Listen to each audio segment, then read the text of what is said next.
ഒടുവിൽ SIR-ൽ കൈപ്പൊള്ളിയിരിക്കുകയാണ് യുപിയിലെ BJP നേതൃത്വത്തിന്. ഉത്തർപ്രദേശിലെ കരട് വോട്ടർ പട്ടിക പുറത്തിറങ്ങിയതോടെയാണ് ഈ തിരിച്ചടി വ്യക്തമായത്. കരട് വോട്ടർ പട്ടികയിൽ നിന്ന് 2.89 കോടി വോട്ടർമാരുടെ പേരുകൾ നീക്കം ചെയ്തു കഴിഞ്ഞു.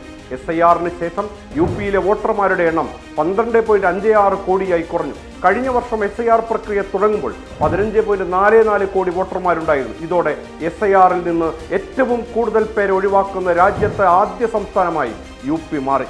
യുപിയിൽ 2027 നിയമസഭാ തെരഞ്ഞെടുപ്പ് നടക്കുകയാണ്. അതിന് മുന്നോടിയായുള്ള SIR-ന്റെ ഭാഗമായാണ് ഇപ്പോൾ ഡാറ്റ പുറത്തുവിട്ടിരിക്കുന്നത്. ഉത്തർപ്രദേശിൽ SIR നടപ്പാക്കുമ്പോൾ ആത്മീയ ജീവിതം നയിക്കുന്ന സന്യാസിമാരുടെ പേര് വെട്ടിപ്പോകുമോ എന്ന ആശങ്ക സംഘപരിവാർ സംഘടനകളുടെ ഭാഗത്തു നിന്നുണ്ടായിരുന്നു. SIR-നെ കണ്ണും പൂട്ടി പിന്തുണച്ച BJP ഉൾപ്പെടെയുള്ള സംഘടനകൾക്ക് തിരിച്ചടിയാണിത്. മിക്ക സന്യാസിമാരും അമ്മയുടെ പേര് ജാനകി എന്ന് എന്യൂമറേഷൻ ഫോമിൽ പൂരിപ്പിച്ചിരിക്കുകയാണ്. സാക്ഷാൽ ശ്രീരാമന്റെ പത്നി സീതയുടെ മറ്റൊരു പേരാണ് ജാനകി. ലൗകിക ബന്ധങ്ങളൊക്കെ ഉപേക്ഷിച്ച് ആത്മീയ ജീവിതം നയിക്കുന്ന സന്യാസിമാർ എന്യൂമറേഷൻ ഫോം പൂരിപ്പിക്കുമ്പോൾ യഥാർത്ഥ അമ്മമാരുടെ പേര് ചേർക്കാതിരുന്നാൽ വോട്ടർ പട്ടികയിൽ ഇടം കിട്ടില്ല. വാരാണസി, അയോധ്യ, മധുര, വൃന്ദാവൻ എന്നിങ്ങനെ ക്ഷേത്ര നഗരങ്ങൾ അനവധിയുള്ള സംസ്ഥാനമാണ് UP. അയോധ്യയിൽ മുൻ BJP MPയും VHP നേതാവുമായ റാംവിലാസ് വേദാന്തിയും ഫോമിൽ അമ്മയുടെ പേര് ജാനകി എന്നാണ് പൂരിപ്പിച്ച് നൽകിയിരിക്കുന്നത്.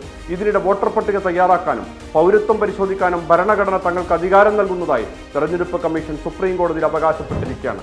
വോട്ടർ പട്ടികയിൽ എത്ര വിദേശികളുണ്ടെന്നത് പ്രശ്നമല്ലെന്നും തെരഞ്ഞെടുപ്പ് പ്രക്രിയയുടെ കാതലാണ് പൗരത്വമെന്നും കമ്മീഷൻ. SIR-ന് പിന്നിൽ ഒളിഞ്ഞിരിക്കുന്നത് പൗരത്വമാണെന്ന് നേരത്തെ വിമർശനം ഉയർന്നിരുന്നു. വിവിധ സംസ്ഥാനങ്ങളിലെ SIR നടപടികളുടെ നിയമസാധുത ചോദ്യം ചെയ്യുന്ന ഹർജികളിലാണ് കമ്മീഷൻ നിലപാട് വ്യക്തമാക്കിയത്. പൗരത്വം പരിശോധിക്കാനും തീരുമാനിക്കാനും കേന്ദ്ര സർക്കാരിന് മാത്രമേ അധികാരമുള്ളൂവെന്ന വാദം ഹർജിക്കാരുടെ പൗരത്വ നിയമത്തിലെ 9(2) വകുപ്പിൽ മാത്രം പരിമിതപ്പെടുന്നതാണെന്ന് കമ്മീഷന് വേണ്ടി മുതിർന്ന അഭിഭാഷകൻ രാകേഷ് ദ്വിവേദി വാദിച്ചു.